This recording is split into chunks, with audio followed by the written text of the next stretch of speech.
For all of you who do not know, and for all of you who do know, this is Princetruthchaser, and I am here. You all have requested a part 3 with the amazing, the great Peggy Kane. She is, in my mind and in many minds, the the cornerstone, the one who basically exposed and enlightened us all as far as reptilians are concerned, the reptilian agenda, how things have changed from then until now.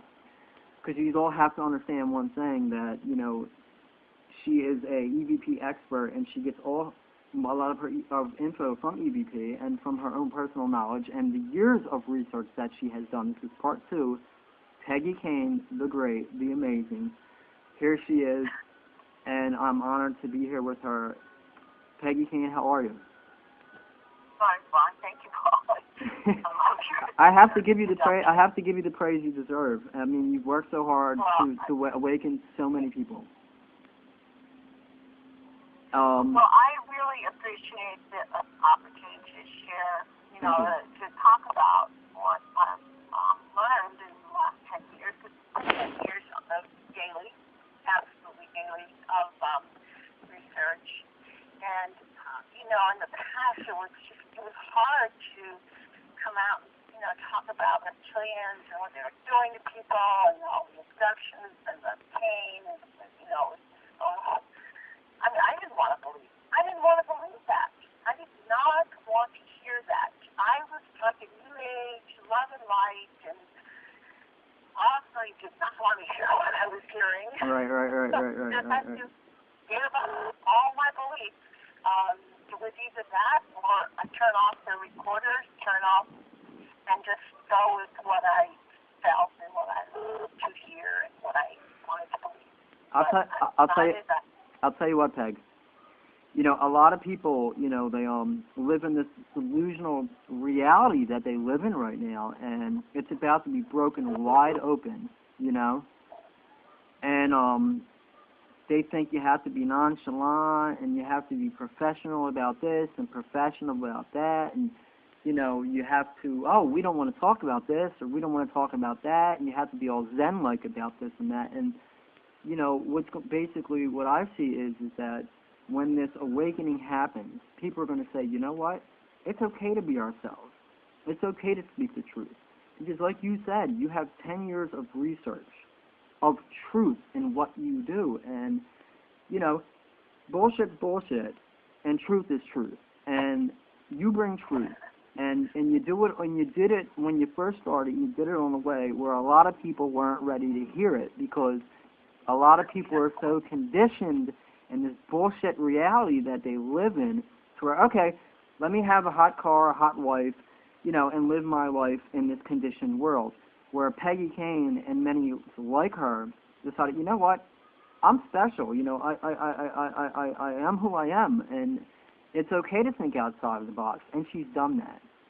And my hat is off to her, and I feel that you deserve all the respect that is deserved to you. Peggy, there's a lot of people right now that are afraid of this New World Order, of this World War III, of this Illuminati control. And I always tell them myself, I say, look, the few negative beings that are on this planet before the awakening happens, they want to pump out so much negative energy because they realize that we manifest our reality through our thoughts. So what my question to you is, as far as the New World Order and as far as all this World War III BS that's going on and this and this and this, what is your advice to the youngsters out there, to the people that, don't have the know-how and need some love and light and are afraid? What is your advice to them?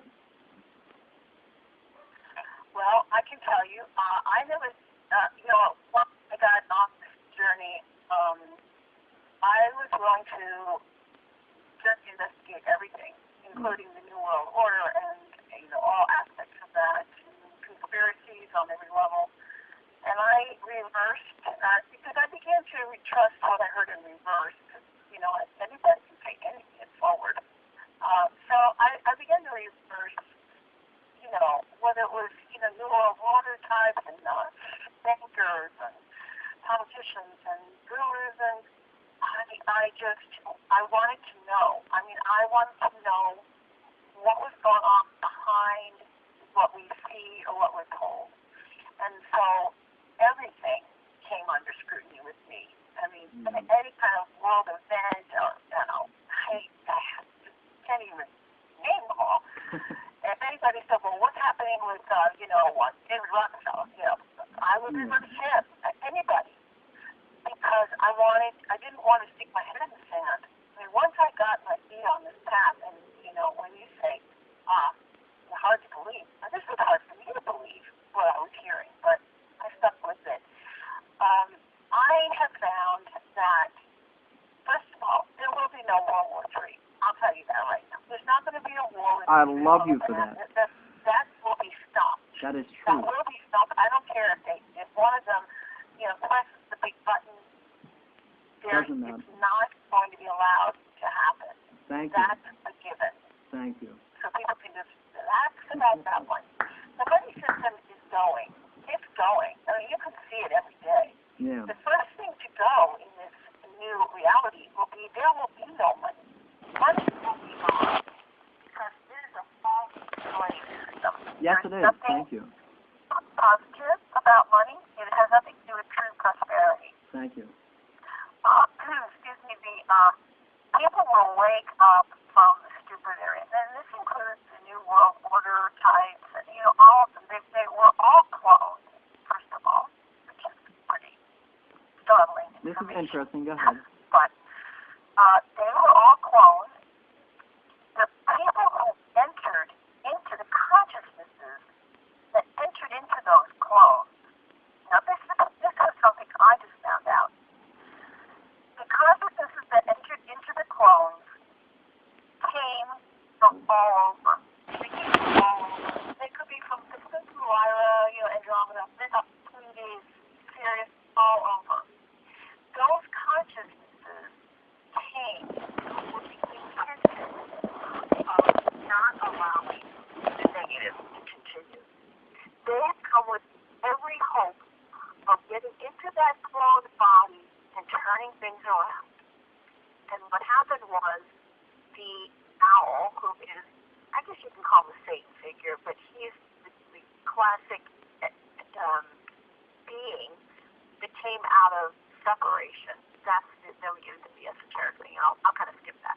But anyway, let's just say the owl saw this happening and did not want these people to wake up. And what came out was the whole earth. He released a gas called polonium.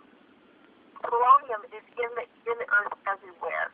That gas put everyone to sleep. Yeah. All those people, everybody got put to sleep. Yeah. People who entered into these, New World Order type cloned bodies, they were overwhelmed with mind control, the memories, and the beliefs that they were that original person, and they got lost in the fog. The people who are in the New World Order cloned bodies right now are not the original people. They were people that came here from all over. They volunteered to give up their own lives for a while to try to help us, and they got screwed up. So now they're behaving badly. But when the light comes in and they wake up, they will see that even though they didn't fulfill the mission the way they wanted to, they were not the bad guys. And this puts a whole different spin on this thing. There's not going to be anybody going to hell or being punished. No one. Hey, Peggy. I don't care who they are. Hey, Peggy. Yeah. A lot of viewers really don't know who you are or what you're about. So, now that we touched base on Planet X and the whole everything, I want everyone to know, and who is Peggy Kane? I mean, what does she do? What is she, who are you, Peggy Kane? What is your daily routine? Who are you? What is your life? This is, well, I live out in the middle of who is nowhere, Peggy Kane? in Arizona. I live in a small town called Arilaca. I live here, and I have some land, and I have goats, and I have chickens, and I have cats and dogs, and I work taking care of developmentally disabled people, and I do artwork, and so I support myself. I did a TV show. I was co-host with Ted Loman and Jim Nichols and Jim Roger for 12 years. It was called UFO-AZ, and then it was called Off the Record, and then it was called Cutting Edge. I kept changing names. I interviewed thousands of people, did TV, I did radio. This was public access, but it was pretty widespread. Did radio. So I learned about UFOs. And then I just, when I met Mark